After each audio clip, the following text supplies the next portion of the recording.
Yeah, we're professionals here. At least one of us is. I don't know about you.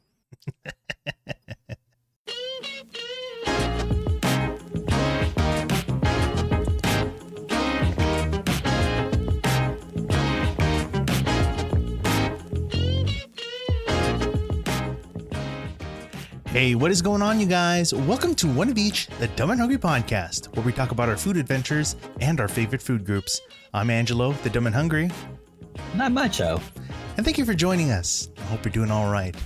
Mychow, it's nice to see you. It seems like every time you just seem full of life and energy.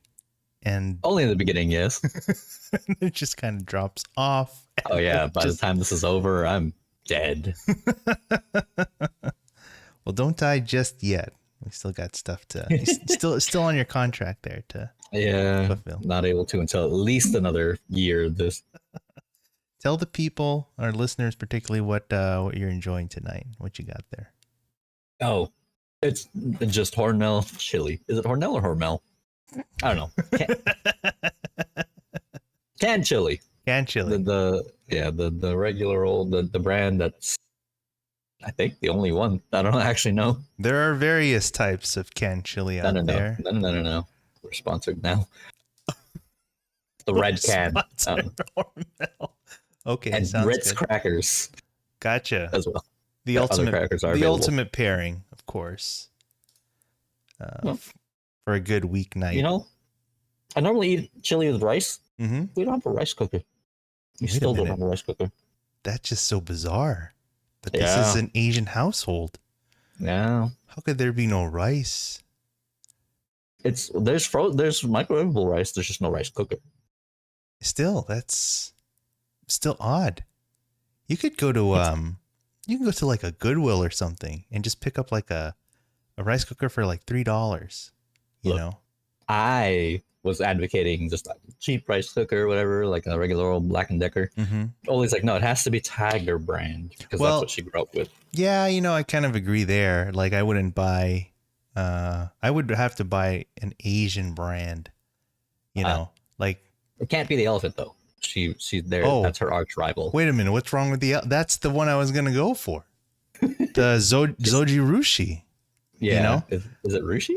Yeah. Something like that. Zoji Rushi. Absolutely. And that it makes like, you know, the banger of like, you know, these little chiming tunes when you start cooking the rice or whatever, you know? That's why she wants a Tiger brand one because that's the one she grew up with. Okay. But so it's brand loyalty. Okay. But does it give you the sick beats? I mean, like. Supposedly. I don't know. I don't know. I haven't heard it. I have to look at that. But that's the next purchase. Because we just bought a Dyson. So that's the next thing. But a Dyson over a rice cooker. A rice cooker. This is very bizarre conversation we're having. I don't know who I'm talking to now, but okay. Look, man, we needed the carpet in that room was starting to get gross. Okay. Oh, okay. Well, it was riddled with rice, you know, because it's not being cooked, so it's like being spread all over the place. So, like a wedding. If you cook the rice, it wouldn't be a problem. Remember that Russell Peters skit? No, remind me. I don't remember it in detail, but he was like, imagine an Indian and a Chinese wedding. Mm-hmm. Like, you know how much rice would be at that wedding? I kind of remember that, yeah. It'd be a lot of rice. Different types of rice. Maybe long grain, some short grain. I don't know. Not a lot of brown rice. Hell no. You know. Better not be. Okay. Okay, well. Yeah, so there's that. I forgot to mention. I guess I forgot last time or the last couple of times. Have you heard of a sushi place here in Little Tokyo called Sushi Hama? Sounds familiar, but I don't think I've been. Yeah, I went one recently with Oli, and she really likes it. It's like it's like a traditional place where all they serve is sushi. Like they have signs at the door saying no chicken teriyaki, no noodles. It's just sushi. Okay. Well, I would hope so. I mean, just a straight up sushi bar, it seems. Yeah. It's really cool. What did you order from there? I mean, we got a bunch of stuff. What was it? The salmon toro. They had the I think yellowtail toro as well, sweet shrimp. Um, it's a la carte, so there's that. It's not all you can eat, but it's good quality. It looks like it's, where is it? There on I don't know, down on 2nd Street there. Yeah, right next to us. Technically, I don't know about everybody, but when Oli went there the first time with another friend, they were like, you can't take pictures or you be on your phone or anything like that. So that's interesting. But then when I went there the other day with Oli, there were a couple of people that were just taking pictures and they didn't care. But they're also regulars, like they knew them by name. So I don't know if that's part of it. But yeah, it seems like a super small, like a local business kind of thing because they know the regulars. Like people walked in like, oh hey, haven't seen you in a while, kind of thing, which is nice. Very cool. Looks like they have a location as well on the west side, which is cool. But yeah, it looks like I mean, I'm sure we've passed by this place many times, and our I really have. But it's kind of nice to find out these small gems, right? Yeah, it's really cool. Okay. It's just 3 guys making sushi for you. Can't ask if you have a party of 4, you go in a different room at the table, but everyone else seats at the bar. Very cool. Yeah, it looks really good. That's Hama Sushi. Yeah, they just make it and then put it right on your plate when they're done with it. It's great. Nice. How about you? Where have you been in the last week? In this last week, a few places, a handful of places. I guess since my recent visit to New Orleans, I've kind of been having that in my mind. Maybe just trying to find places that'll bring me back, I guess, short of actually going back. That's the thing, as diverse as LA is, it kind of motivates me to look for places that and just see what kind of things I can find, with its as diverse as it is. So yeah. As far as New Orleans, food and that kind of stuff goes, I came across a restaurant not too far from where I am. It's called Darrow's, and they're out in Carson, and they make food, New Orleans style food, Creole. So it's called Darrow's New Orleans Grill, and I think I remember having had some gumbo that they had, which is a stew, usually thickened with like a roux, which is flour typically, or some other thickener, but usually some really deep flavors in there. Some what were the vegetables? The key vegetables like celery, carrots, I think onion, and then you usually have it with certain meats, seafood, and things like that. So gumbo is a very Creole comfort food for sure, and theirs was, flavor wise was really good. I really enjoyed it. And they also served out some po' boys as well, which was nice. Pretty good. They're not quite at the size that I had remembered, but I think as far as flavor and everything, they're pretty on it. So okay, that was a good spot there. Yeah. So where does Creole rank in your food pyramid? I'm not quite sure. It's obviously not the base like barbecue or burgers. Yeah, but it's it carries. It definitely carries some of these other groups. So as I'm learning more about it, I think it's becoming pretty high in my mind here. Nice. Yeah. But there are a handful of Creole and maybe Cajun style restaurants that I've kind of started looking into, and hopefully will maybe at least pay a visit. But I think I need to bring someone along. I'm looking at you, Mychow, but trying to bring someone along because I think the food what they're serving and everything. I think it's better shared. I'll put it that way. So, but in addition to that, as far as other places, I went back to this burger spot, Proudly Serving. They're out in this particular visit was out in Long Beach at Beechwood Brewing, and they have some great smash burgers over there. And they recently added an item that includes pork tongue pastrami. Ooh, and I thought that was really good, super flavorful. The pastrami was nice and brined, great flavor. The meat itself was, was great. And yeah, I mean, it's just makes the burger just a little more rich, but it was pretty good. Nice. So out there. And then kind of continuing on this New Orleans kind of kick, kind of, and you're familiar with the spot, Gus's Fried Chicken, and I think, if I understand correctly, they're originally based out there in Louisiana, if I'm not mistaken. But so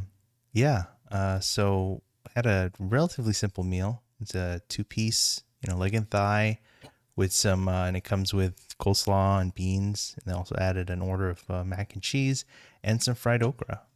So can't go wrong with fried okra. Ooh. Yeah, I mean the okra was was a really nice bite, super crispy and nice, like cut into nice small pieces, and then they serve it with a side of ranch. So it's of course. But the question: Gus's world famous fried chicken? It sure is. Fact check. Founded in Mason, Tennessee. Just saying. Okay, well, it was delicious either way. Well, I think I recall that I think when I was kind of looking at some places to visit as far as fried chicken goes in New Orleans, I think people did suggest that spot. Really? I didn't end up going, but I maybe that's why it kind of stuck in my mind that way. But you're saying it's from Tennessee, so yeah. Okay, all right. Well, that's why you're here to help call you out on your. That's correct. Gladly, I will gladly do that every time. All right, great. But I will say all those along with a drink. I don't know. Eating out is obviously getting pricier as we. Yeah. Probably paid close to $35 for that meal. God damn. But the chicken was just as good as I remember it. Even though it's been a while since I've had it, nice and crispy. It's kind of a nice spice to it, and the chicken itself is nice and moist. So can't really complain. Too much there. And it was on it's a Sunday afternoon, so it wasn't actually too busy. Okay. A nice vibe in there, nice quiet atmosphere, and just good service all around. So very happy about that. I've been meaning to go to the Gus. That's right. Forgot about the one that's by here. Yeah. So they have the Mid-City one. They have one in Burbank. They have a handful of places as well. They actually had one out in Long Beach, not too far, but they had closed that location down actually recently. Yeah, which is too bad. Oh well. But I got my fix and was happy about that. And then lastly for me, I had to revisit Levain Bakery out in Larchmont Village, only because I'm a sucker for these large cookies. Thick ass cookies. Yeah, and they are thick. They're really something else, and they were just as good, just as delicious as I remember having them. And if you have a chance, if you haven't been, or anyone else, I mean they're, oh man, you could probably share them. Arguably, I won't, but probably could. Yeah, so just had the chocolate chip walnut, which is probably the most common or popular one, and then there's also this dark chocolate chip. So that was pretty good too. They have I a need to remember to go. Oh, sorry. yeah, no, you should. They have a limited edition flavor at the moment. I don't know if it's unique to LA but they have a Rocky Road flavor as well, which hopefully we can try next time out there. But yeah, but Leven, in this case, usually they're long lines, and there's still a line. Oh, really? But probably didn't wait more than about 15 minutes for to order. Well, what time did you go? Oh, you went on weekend, huh? It's like again, maybe around 2 or 3 in the afternoon. So not I don't bad. know. I passed by it. Well, I passed by Larchmont on the way to work every time. So do you pass by it on the way back? Both, yeah. Okay. Yeah. So maybe I should. A good chance to take a break from the traffic, on the way, and then just kind of take a cookie break. Yeah, I'm actually thinking about it because that makes sense. I hate driving. Well, and then when you're there, either before, during, or after, you take a visit to Salt and Straw right across the street, get some ice cream, and then I think you're set. Jenny's is still there. Jenny's is still there, still down the street. So you're no shortage of options there. How long? Do you know how long that limited flavor is? I don't. Okay. We can do some research, I guess, but I don't know offhand. But give it a shot. Leven. Very cool. But yeah, speaking of more food, I wanted to continue just catching up here on the many great bites and places visited in the city of New Orleans. Apparently, our conversation last time wasn't enough to contain everything that I've had the chance to visit and try. Of course not. I know. Arguably, I could have narrowed it down, maybe to a few greatest hits or something, but that's not how we're working. It's your first time there. Yeah. Come on. So here it comes. But yeah, I mean, from last time we talked about some great spots, places that served, of course, the iconic beignets, po' boys, a great fancy dinner, New Orleans barbecue sauce. Yes, I can't stay away from barbecue, that's for sure. And I think we'll see that again pretty shortly, but there's more to come. But yeah, we're here to talk about more food adventures here out in New Orleans. So here we go. This first spot we're going to start off with here is, apparently there are other spots that sell beignets. Café du Monde is not the be all end all. There are other spots that exist in this world. Who would have guessed? Who would have guessed? Well, I found out that way. But I wanted to start my day with a beignet, and I did kind of do some research and kind of look into other spots that sell beignets and, what are the better ones out there. And so this one was a spot called Morning Call Coffee Stand. And they're out near the City Park area of New Orleans. Actually, so I was kind of out there the previous day, but I didn't stop by this spot. I kind of had it planned already as to in my itinerary. But this actually is located right across the street from where one of the trains, one of the streetcars, and one of the buses terminal kind of ends here, and it's right across from several cemeteries. But that's a good sign. Yeah, it's good. It's like comfort yourself with some beignets. But it is not a too far a walk if you're on your way to City Park. But let's bring up a little bit on what we're looking at here. So these are the beignets from Morning Call. So it doesn't have quite, it's not exactly the same vibe as being out at Café du Monde at the French Market, with this kind of outdoor setting with with the live music and the liveliness out there. But it's got a vibe. It's got a nice, it's got a nice cafe kind of, setting.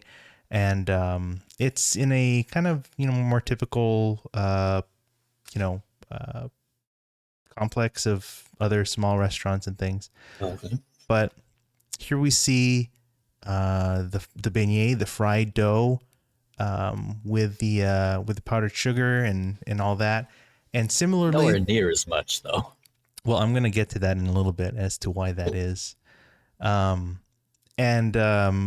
similarly to Café du Monde, you can, you would come in, you would sit yourself, and someone will come up to serve you, take your order. You know, so these are they got the beignets, you know, they got the café au lait. But interestingly enough, I think this is kind of what you were kind of asking last time. You know, are there what is their menu like, right? What else do they serve?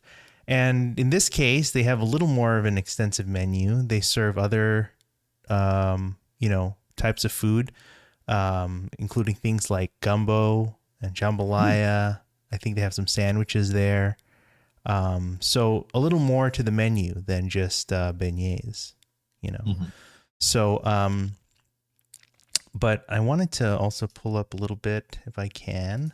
There was a little bit of the interior, so you can kind of get a little bit of an idea of what you're working with here. Again, it's a nice kind of charming spot. So this is kind of a view inside. There are a number of tables, regular tables, but you see this kind of counter space as well, where you can sit and enjoy your beignets and your café au lait, you know. So let me go back to the beignets. So you had just commented something I was just thinking. It's like, oh, there's not as much powdered sugar in there. And let me share you this picture and maybe give you an idea why. When they serve the beignets, they do not serve them with powdered sugar. Huh. And in fact, you need to, well, at least from my experience, maybe I had to end, you know, there are containers or canisters of the powdered sugar at your table that you then kind of dispense upon the beignets, right? Okay, now, fine. I don't know if it's something that I missed, if it's something I can request specifically, you know, like saying, oh, can I get those, you know, with powdered sugar already? But I ended up having to do the work myself. And let me tell you, even though these beignets were actually pretty good, they had a little bit more of a fry to them than Café du Monde. So there's a little bit more of a density there. This is a deal breaker, man. I got to serve myself. What is going on Put your here? own powdered sugar on. I mean, how for that amount of powdered sugar, how much work was it really? So it's a lot. Okay, it's too much. Oh, was it really? Because, you know, for the container, you know. Was it like a sifter? The squeeze sifter things? No. It's just like, I don't even know. It's just like this container that has the small holes on top, but the holes I feel like are too small. And you know how all the powdered sugar gets compacted and then it's kind of hard to shake out. So what the technique is to even get some decent amount of sugar, it's like, you know how you have the priests, right? And they're like shaking the scepter, you know, of holy water. Of holy water? Right? Yes. You flick of the wrist, right? You know what I'm talking about? You flick the wrist. I know exactly what you're talking about, yes. Yeah. Cast a blessing upon the beignets. And so I feel like that sounds like it's a mess. Well, like we've discovered before, you know, eating beignets with powdered sugar is never, it's never going to be a tidy task. Yeah, but I mean, it sounds like more of a mess because if you flick, doesn't it just get all over the table? Well, yeah, this table was not brown for long. I see. Yeah. It was definitely a challenge, but I think once you get the powdered sugar in there, I think it was definitely infinitely enjoyable.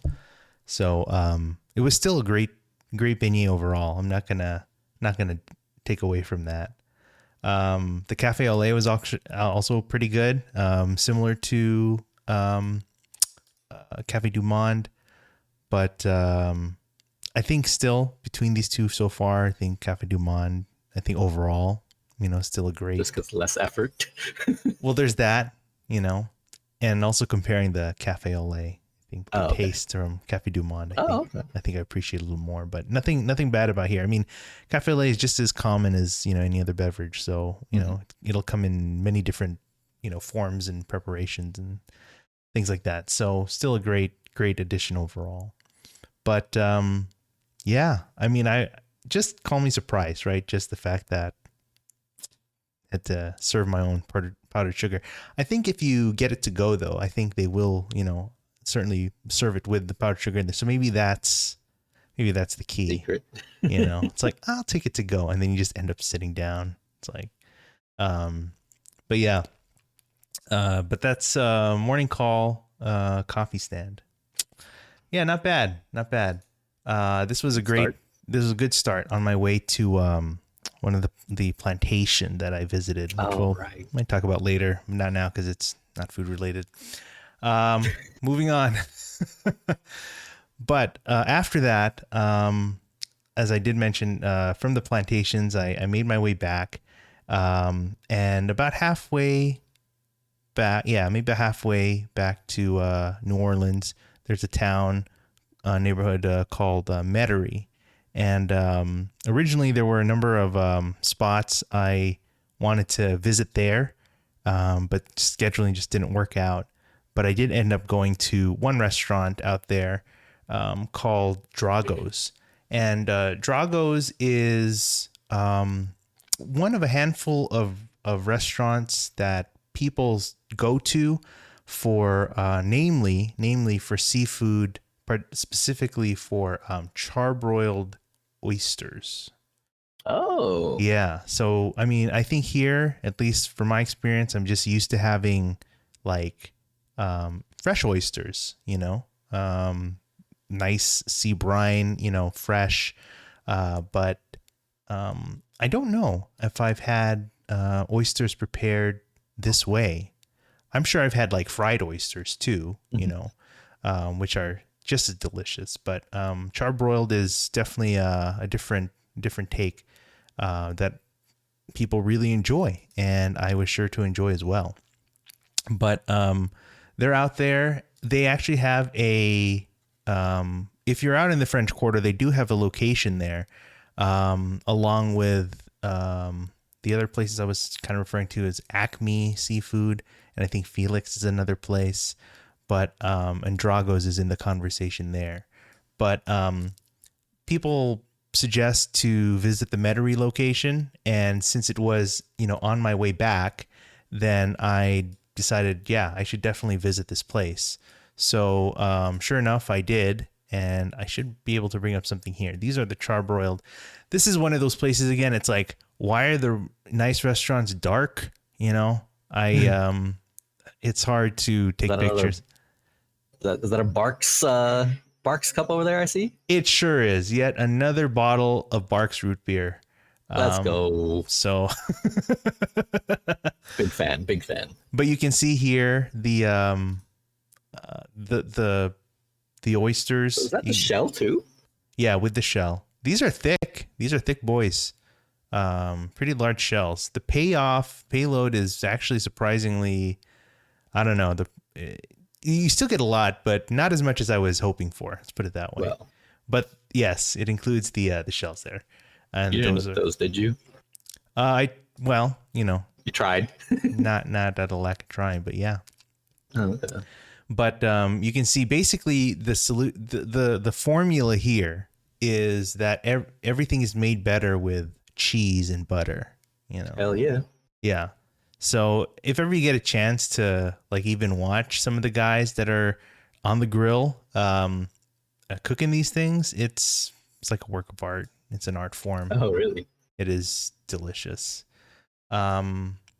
So yeah, but those are charbroiled. I mean, it's nice. It's still got that great, obviously, quality, that fresh quality of the oyster, a little brininess in there, but obviously add a lot more savoriness with the cheese and the butter and some of the herbs that are finished off there. you make it a little lighter with squeezing a little lemon, and yeah, I mean, it's just a wonderful bite. I have to see if there's something out here where they serve that, but Drago's is definitely up there as far as where you should visit to try this kind of food. One other thing I wanted to mention, a couple of the other items. This wasn't a particularly large meal, I tell you. Actually, this was half a dozen oysters. I probably should have gotten the full dozen, but I don't think I would have made it back on time with any room to spare. But I think that was just perfect, along with some of these other items that I tried, particularly one being the fried boudin balls. And we've talked about boudin previously, but in a slightly different preparation.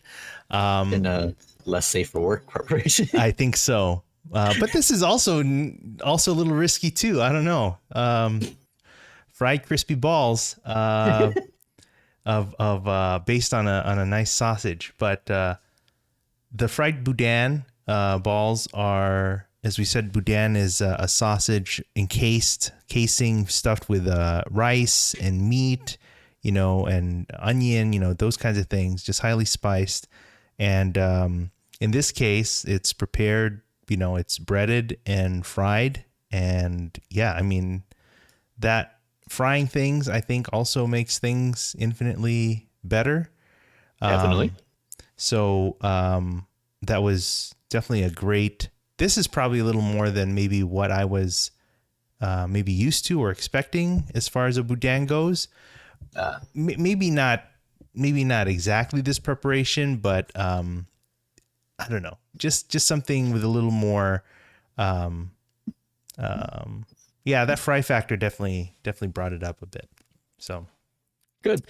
But in addition to that, I also ordered a small side of gumbo. And as we just kind of talked about earlier, gumbo is a stew. It's a Creole quintessential dish. And it's the stew is usually thickened, like with a roux, which is typically flour and oil,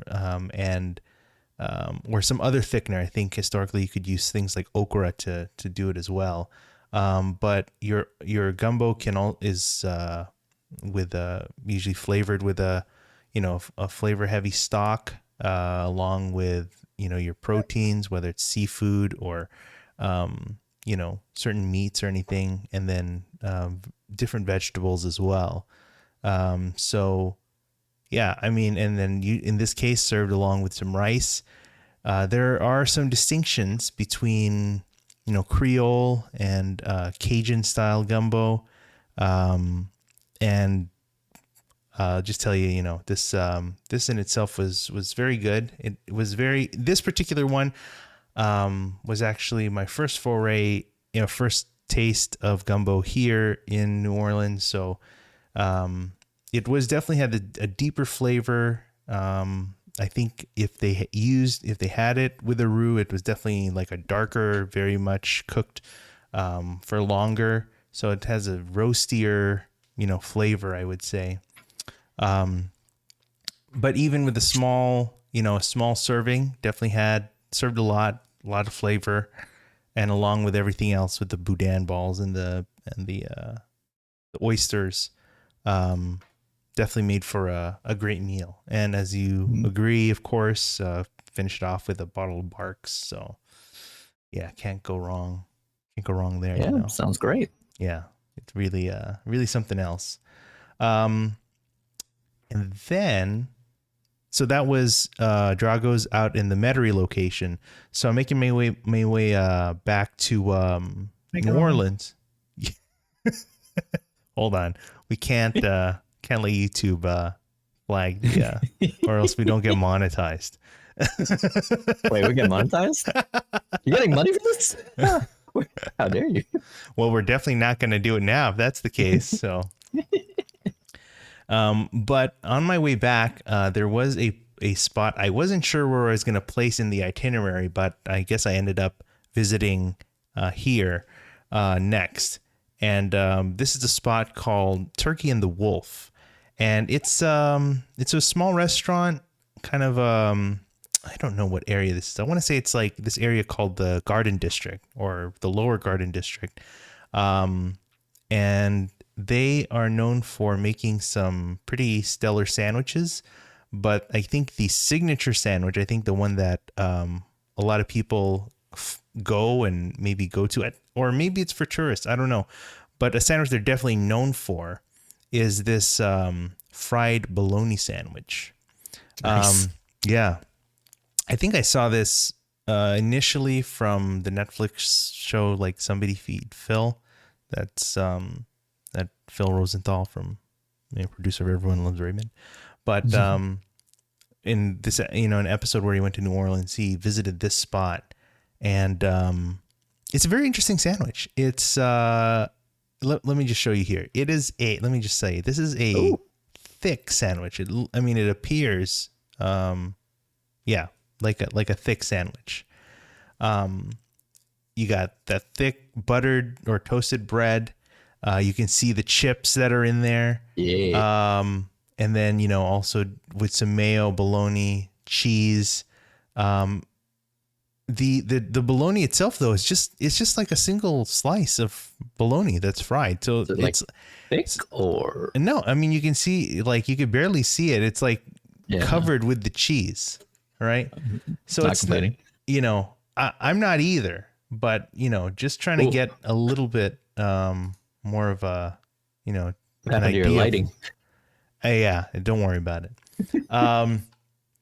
But yeah, I mean, it's Is that what is that plate? It's it's a good plate. is that a McDonald's, Ronald McDonald? Oh, And Hamburglar you can playing see volleyball? some adaptation of those characters. Yeah. Yes, absolutely. I love it. It's great. So I guess the key in order to really attack this sandwich is to, in fact, smush the sandwich. But the chips.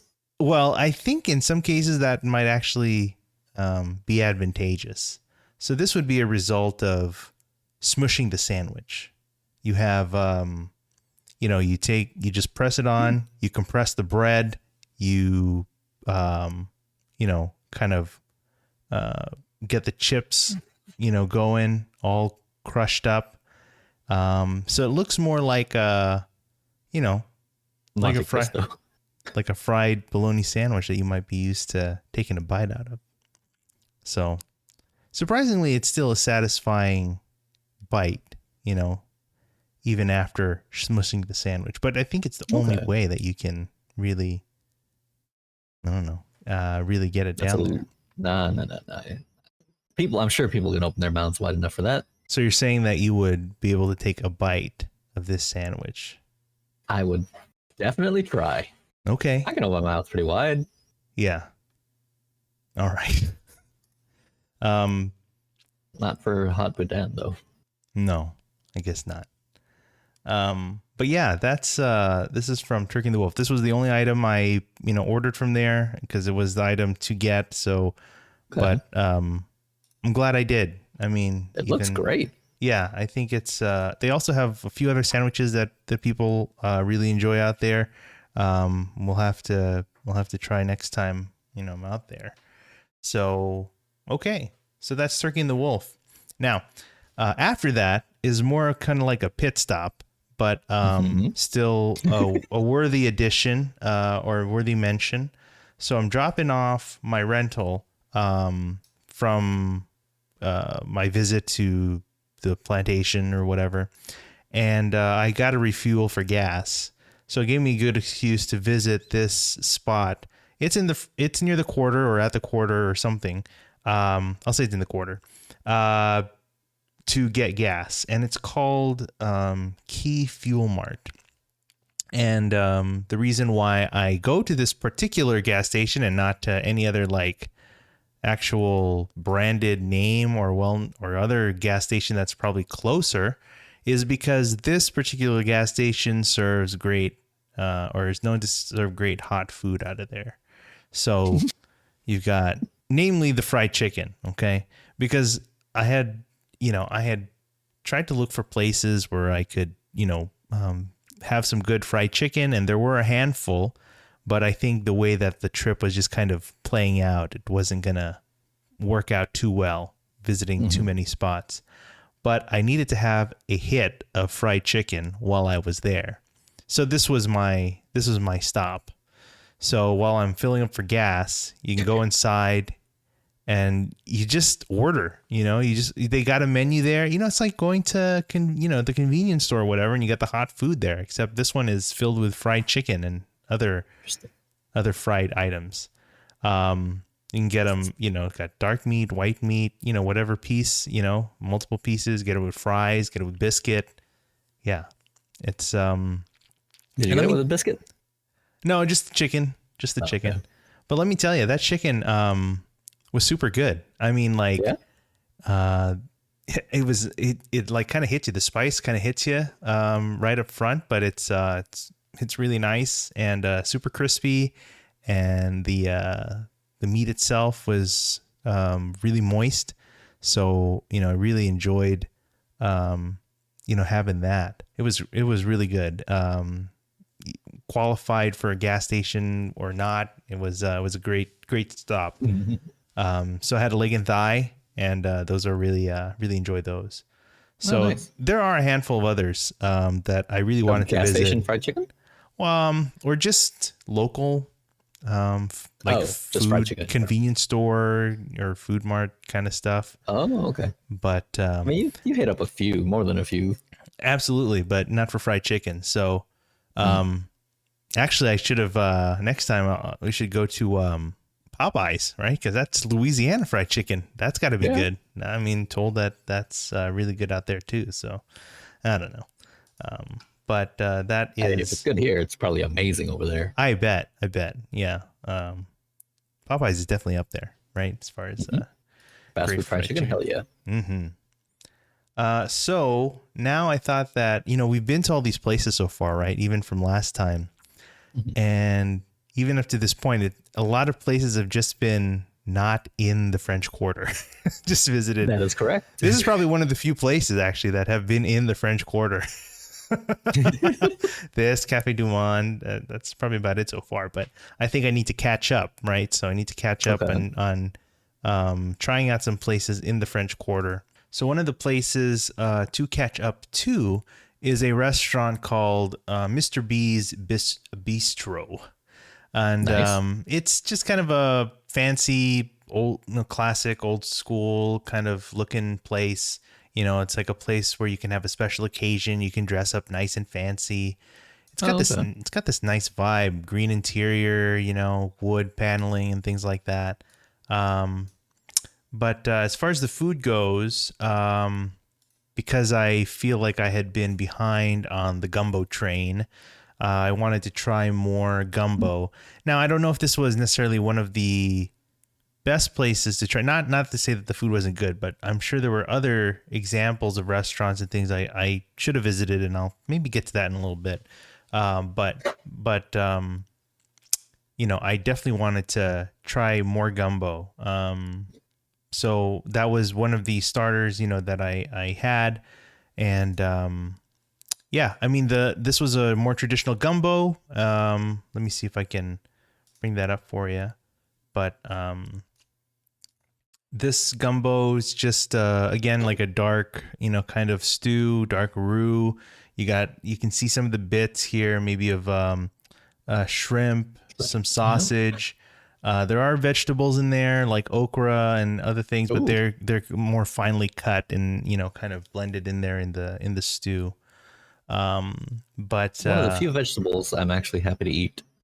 It's interesting, isn't it? And it is quite a good vegetable to have. Yeah. But this roux this gumbo was definitely not as intense, I feel like, as the one I had from Drago's. It's a more mild. I think it's a more pleasant taste, just like I think it would serve everyone's kind of taste pretty well. But the consistency of the stew was definitely a little thicker, which is nice. And yeah, I mean, just the overall preparation. This is supposed to be like a high, higher, finer dining kind of place. So I think you would expect, high quality food, and things like that. So yeah, can't go wrong there. So yeah, it was done well. So really, I did enjoy that. Nice. The other dish, I'm trying to see. I don't know. I'm trying to find it, and it's kind of nowhere to be found at the moment. But the other dish I tried was yet another barbecue shrimp dish, and Yes. it just can't escape the barbecue here, because it is a foundational food group. And again, having had barbecue shrimp from the other spots we talked about, Liuza's in their po' boy, as well as Brixton's in their barbecue shrimp dish with the shrimp collars, I thought, shoot, I should try and see what it's all about. See, round out, the taste, and see what to compare it to. So, this barbecue shrimp, though, again, was yet a little more different. It was closer to Brixton's than Liuza's. Definitely more on the savory side. There's more things like the Worcester and pepper and things like that.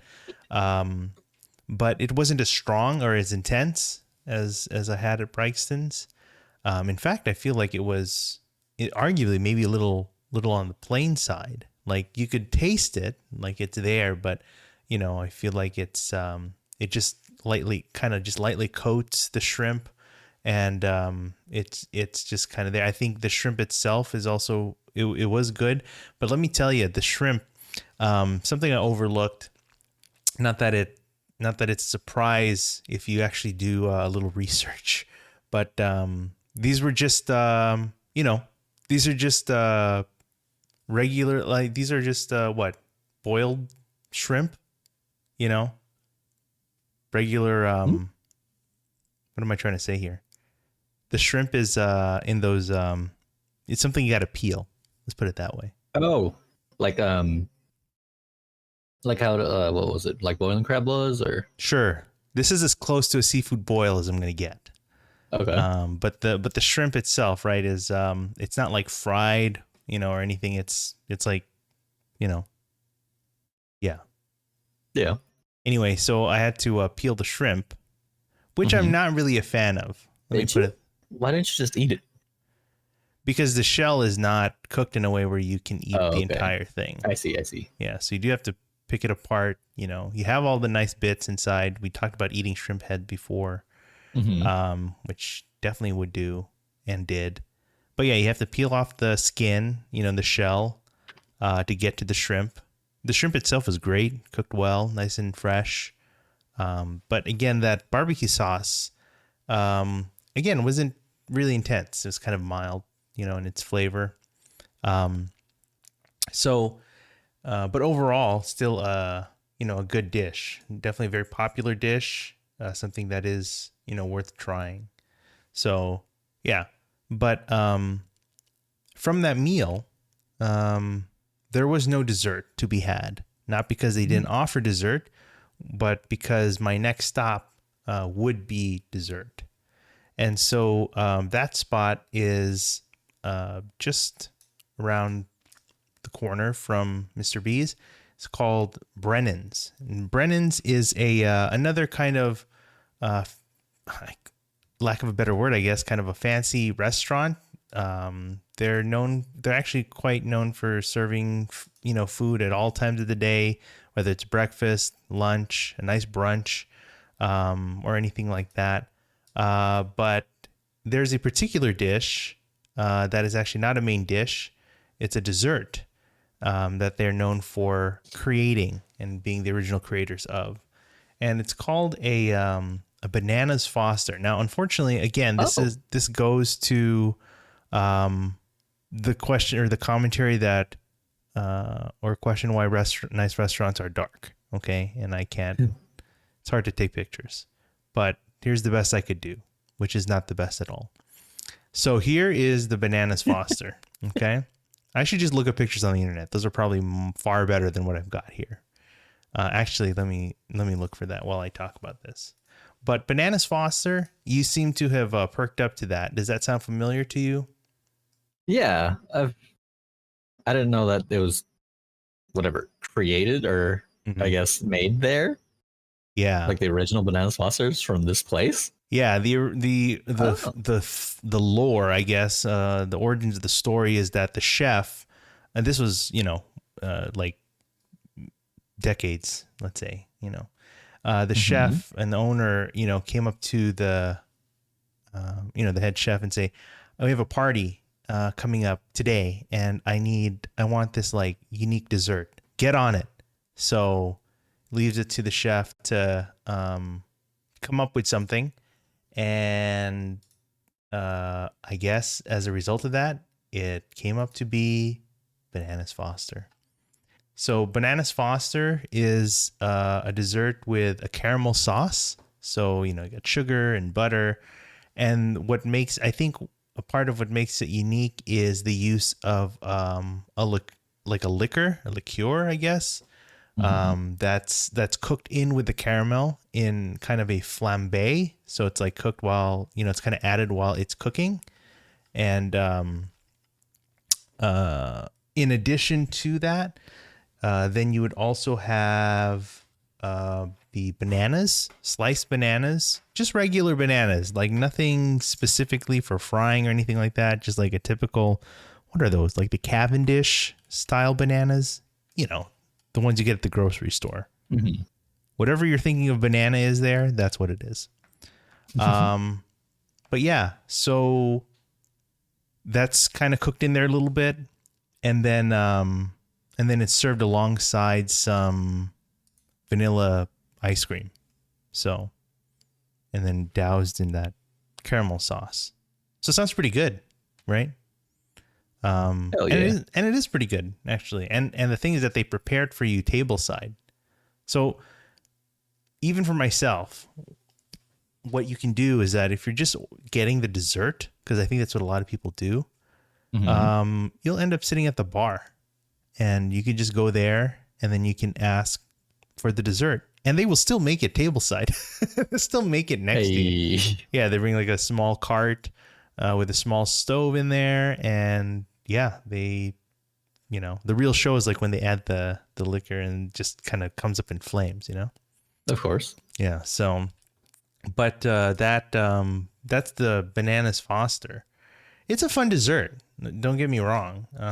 I wish in this particular case, like I'm sure like so many other recipes and variations have come up, right? As a result of this.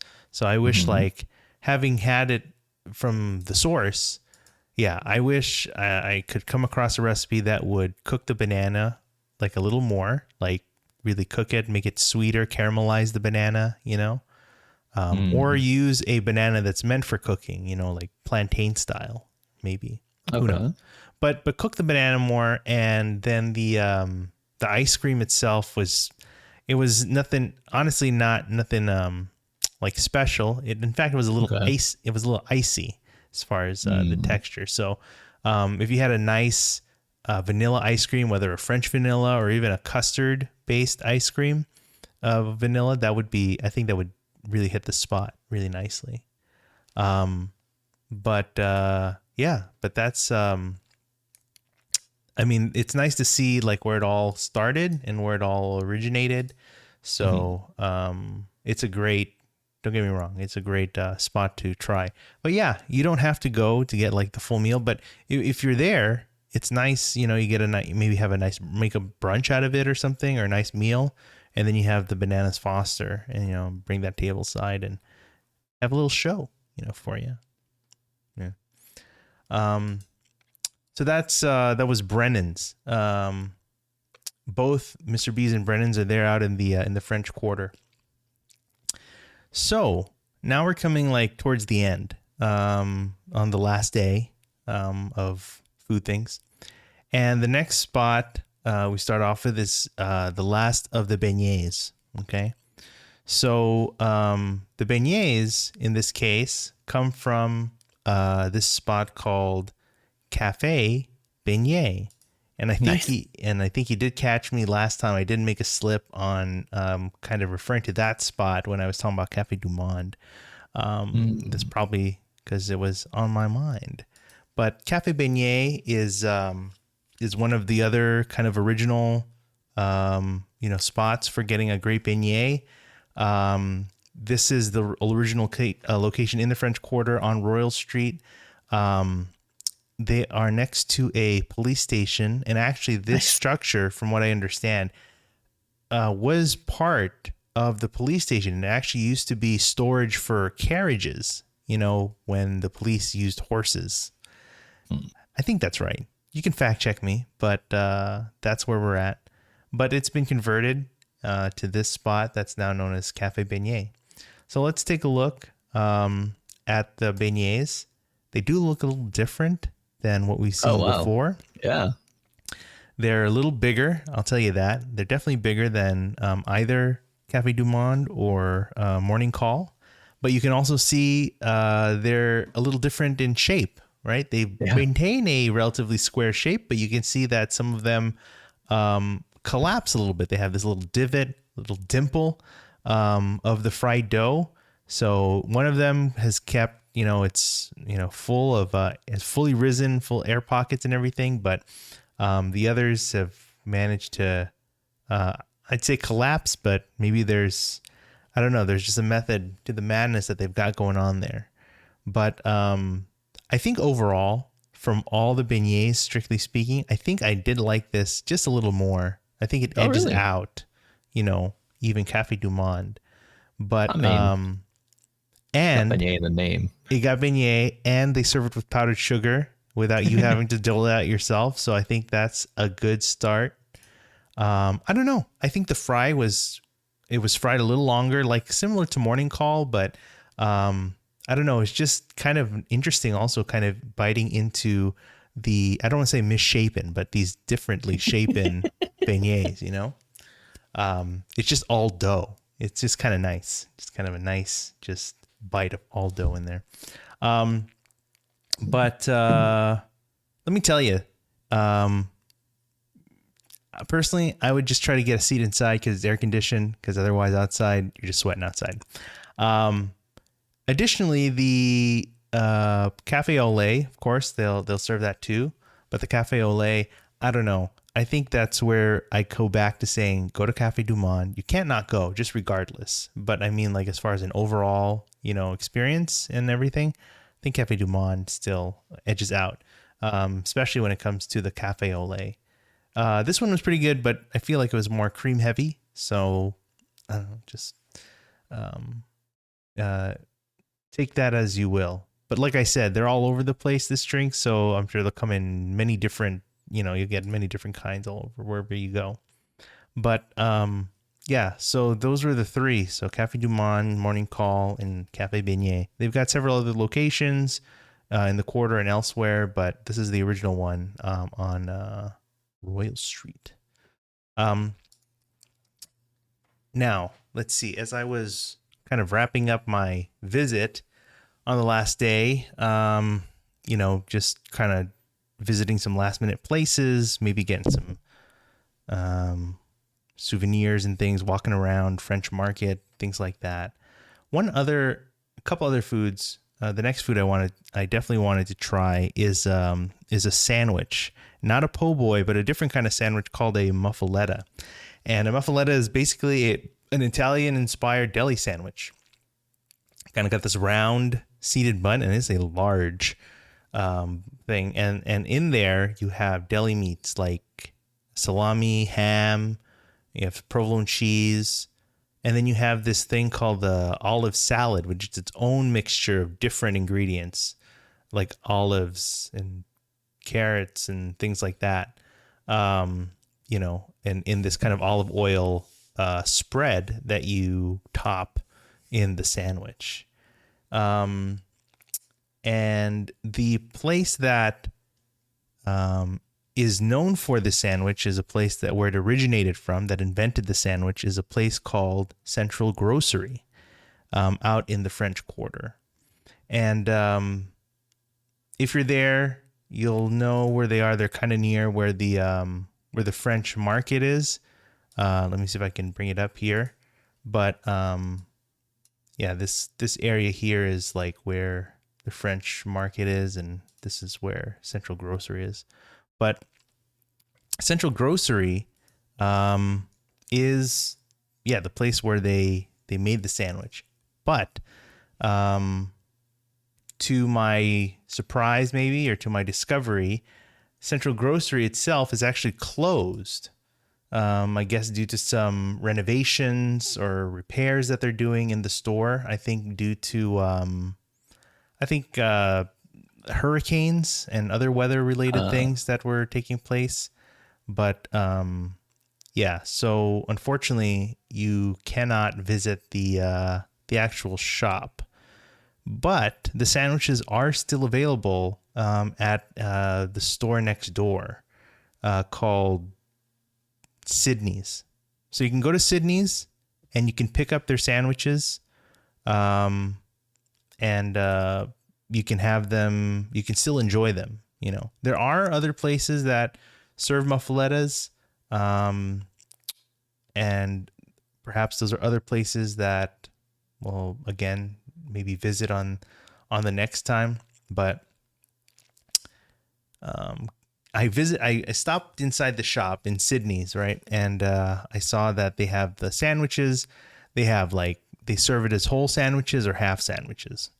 All right. Let me see if I can find in the meantime a picture of what the sandwich looks like. But I was just originally going to get half a sandwich because it is quite large, this sandwich. But they said at the time I had gone, they said they only have them as whole sandwiches. They'll have the half sandwiches after I don't know, a certain time.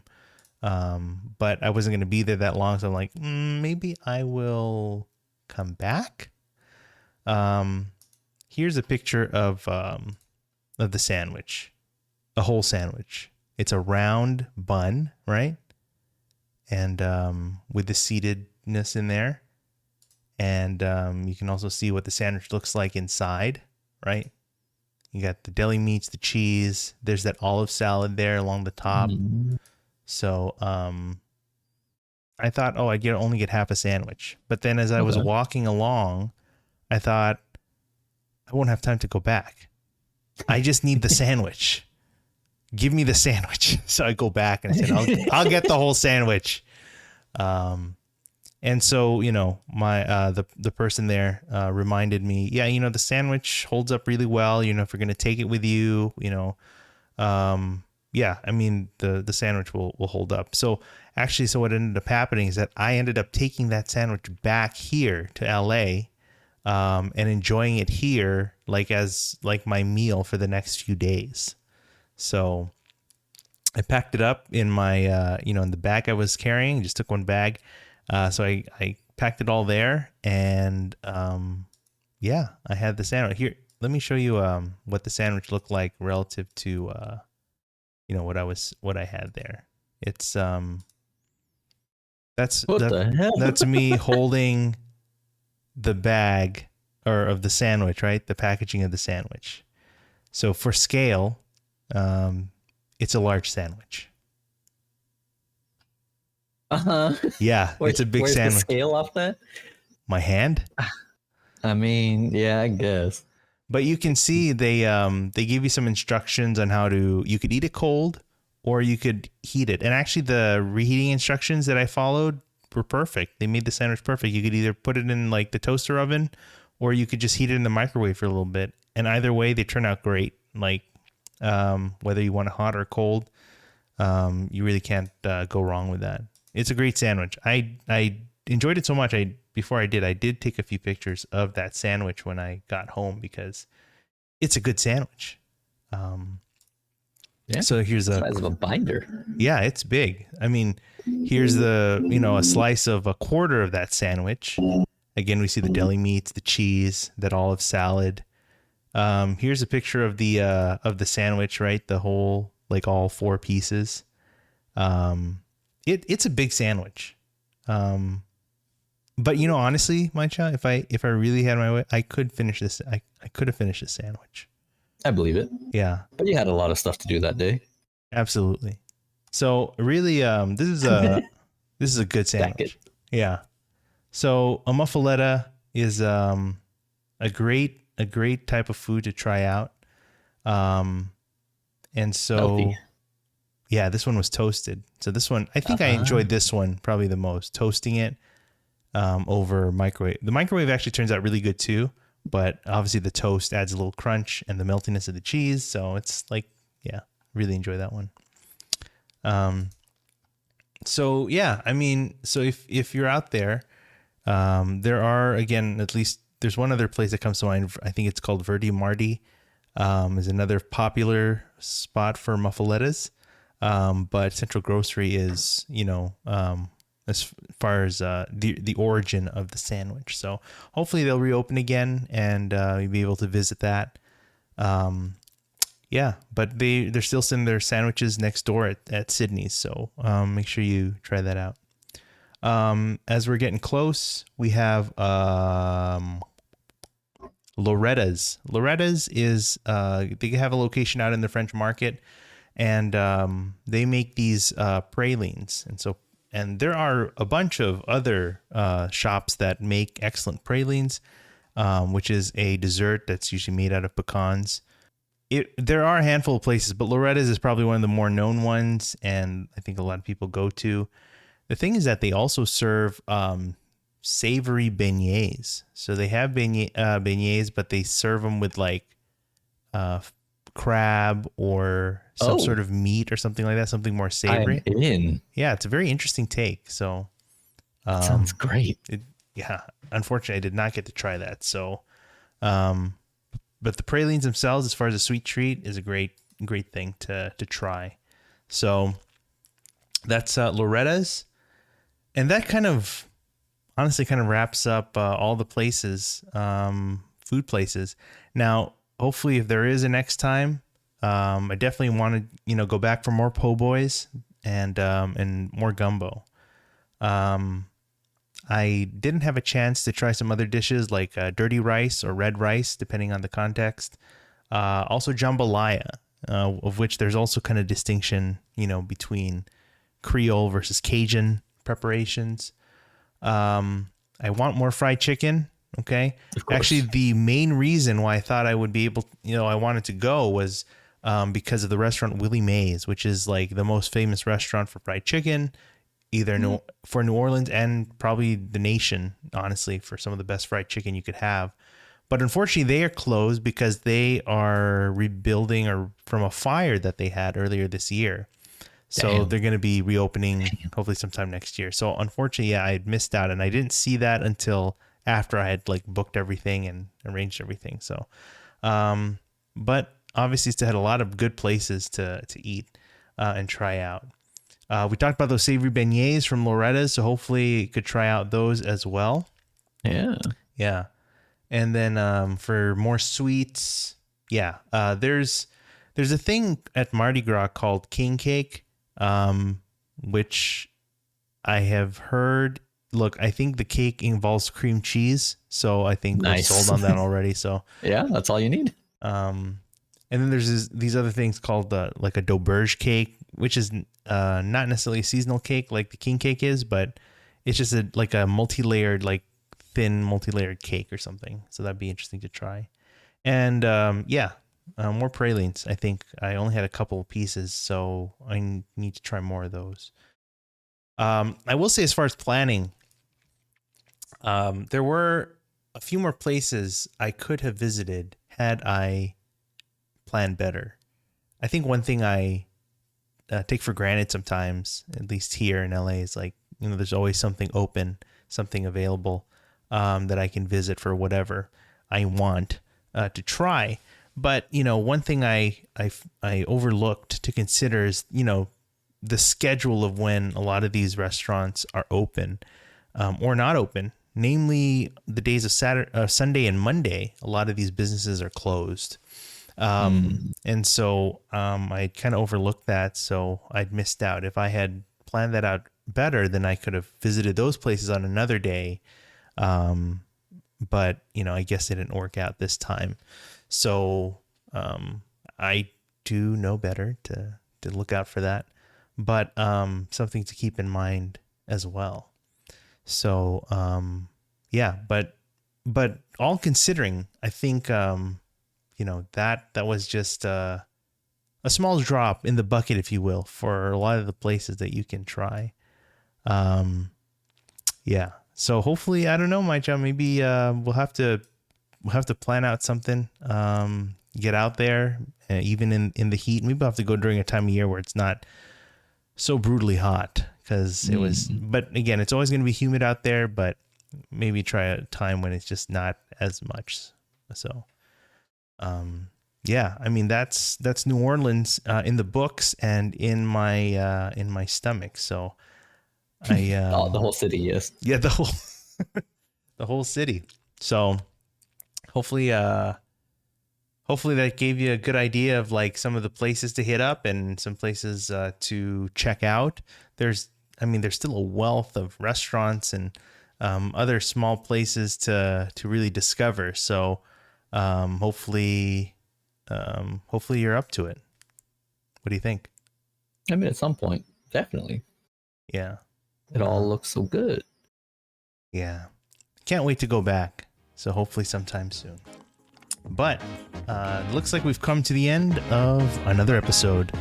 Thank you for joining us. We are excited to bring you more of our adventures with good food and good people. You can reach out here at Instagram. I'm at Dumb and Hungry. He's at my_Chow. You can email us at hi@dumbandhungry.com, where you can leave us your feedback and your love letters. You can find the videos here on YouTube. Won't you like and subscribe and smash?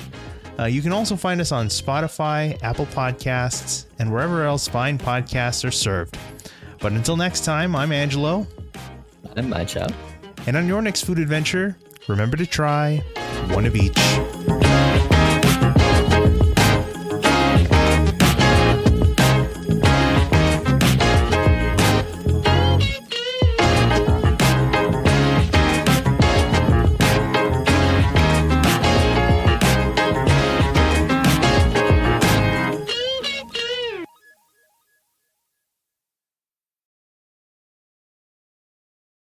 Right. Well, we're back again. We wanted to. Yeah. I know. Mychow thought we were done. He was actually ready to sign out, and I was so done. He actually disconnected already. I had to actually call him. I was like, "Hey, we're not done yet." I was like, early night. Let's go. Well, we'll try to wrap it up soon. But I did want to just mention a few things. Not food related, but still worth mentioning while you're out there. I think one place that would be worth visiting would be a plantation. So, in addition to all the many wonderful things that we've come across to know for New Orleans as far as the food goes and the entertainment and just the great people and everything, of course, there is this historical context of a darker history, I suppose, of slavery. The port of New Orleans is probably one of the most heavily trafficked areas for slave trade and things of that nature, and carries that history, along, with it. But I think it's important to kind of understand that past, and I think a plantation is a great opportunity to learn about that. And so one of the place that I had visited was the Whitney Plantation, about an hour away from the French Quarter in the city of Edgard. And it's very education focused. Again, the context of history, slavery. They don't necessarily try to make light of it. They do share what has happened there. And the history of how things went down. It's available. You can visit there, and they're available in both guided and self-guided tours. Guided with someone, from there to talk you through the different exhibits and places as they walk you through the grounds. And also self-guided tours where you can follow an audio device to kind of bring you along. I wanted the guided tour. So that was a good move, I think. But they take you around to the different places, to a lot of the structures that might have been original to the area, or at least period accurate. And what's also great is that they built these memorials, these walls of names of, everyone, all, the slaves that have worked there, as accurate as they could be. And, it's just a nice way to, again, just learn history and appreciate the past of where we are now in the present. And I'm hoping that there are other plantations or other areas that will kind of do something similar. Maybe there are, but I just kept coming across that this particular one probably does it the best, I guess, or does one of the better jobs of presenting that without just solely without the glamour, right, of what these grounds look like now. But yeah, it's pretty good. One other, yeah, go ahead. I'm just curious. What was their product? I guess. This particular one was sugarcane. Yeah. Oh, sure. Oh, okay. And they still, a lot of plantations, they still grow these crops. So there are still lots of sugarcane. You see that in the ground. I think originally they were saying that it was for dyes, like indigo dyes. The plants for but then they shifted to sugarcane, more profitable, but also a lot more dangerous. They were saying it's far, Really? as far as, I don't know, like, sugarcane is not native to the area. So, you have to bring it over, and the way they have to cut the stalks is pretty dangerous. And the stalks themselves, if you get cut, the properties of the sugarcane don't allow wounds to heal too easily. So, I mean, like, it's stuff like that. And then having to extract the liquid from the sugarcane into these series of pots, boiling pots to kind of refine and extract to be able to granulate the sugar from them, was a dangerous task in itself. So it's crazy to kind of see the methods and the tools that were used to do that is I mean, and to kind of I'm not trying to make light of anything, but it's like you're in this heat that's already like hot, humid, right? And so, I mean, like, I can only imagine just how much worse those conditions would have been day in and out. Right, having to, and just doing something that against your will, and something you're like not used to doing, or you're forced to doing, is just incredible, really. Anyway, but that's the Whitney Plantation. So there are many others you can check out, but you can check out those. There are other plantations that come with a bundle that you can, like, go to a swamp, right? Do a swamp ride or something. Look at find alligators and things like that. So, one other thing you could look at is the cemetery tours. Now, there are a lot of cemeteries, and you could probably visit so many cemeteries on your own, and you'll still see the wonder of these above ground cemeteries and tombs. But having a guided tour, again, gives a little bit more history and context of how they came to be, why they decided to be above ground, and how people actually use them now. One particular cemetery, the one that I went to in the French Quarter, requires a guided tour because there are some notable names in there. And so I think people tend to, if they had their way, they would wander their way inside and, try to, probably cause a little trouble in there. But there are a lot of cemeteries throughout the city where you can visit and walk the grounds on your own. But this particular one, I think it's St. Louis Cemetery number 1, requires a guided tour. So again, by having that, you just kind of get a little more context and insight as to how they came to be, and how they serve the culture, the people of today. So yeah. And then lastly, one other non-food activity I think I enjoyed going to is actually a venue called Preservation Hall. It's a very small music venue in the French Quarter. It's kind of an unsuspecting place. It's just like, it's not even its own building. It just kind of along the, I don't know, you just kind of find it, and it's just like a small door, a little hallway that goes into this small room, maybe not more than 50 feet, Oh, wow. But it can get packed. You can buy, there are benches and things that you sit at, but there's also a lot of tickets for standing room. So that place can get packed. But it's a great venue where you have a rotation of different musicians, and that plays a lot of jazz standards and other styles of music related, jazz, Dixieland, big band, that kind of thing. But a lot of jazz is probably what you're seeing. And so, and because the space is so intimate, in this particular case, I think the group that I visited, nothing was amplified. Everything was just naturally, played, natural acoustics, natural sounds, even the voices, just trying to project. You could hear just enough if you're in the back, but yeah, it was kind of an interesting, kind of a nice space to know that you could just kind of use your natural surroundings to create some big noise.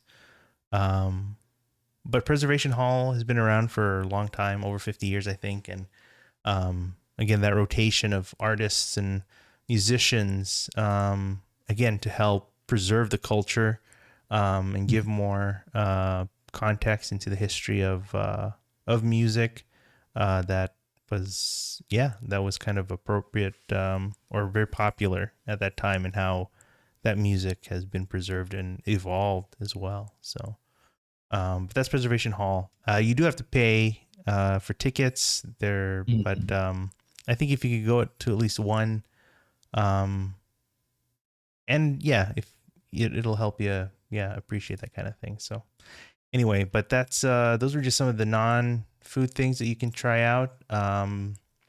Because Lord knows most people probably will not be able to eat as many places on their own as I have. But yeah, those were pretty good. But yeah, that's it. From here. So hopefully, New Orleans again will come out for you pretty soon.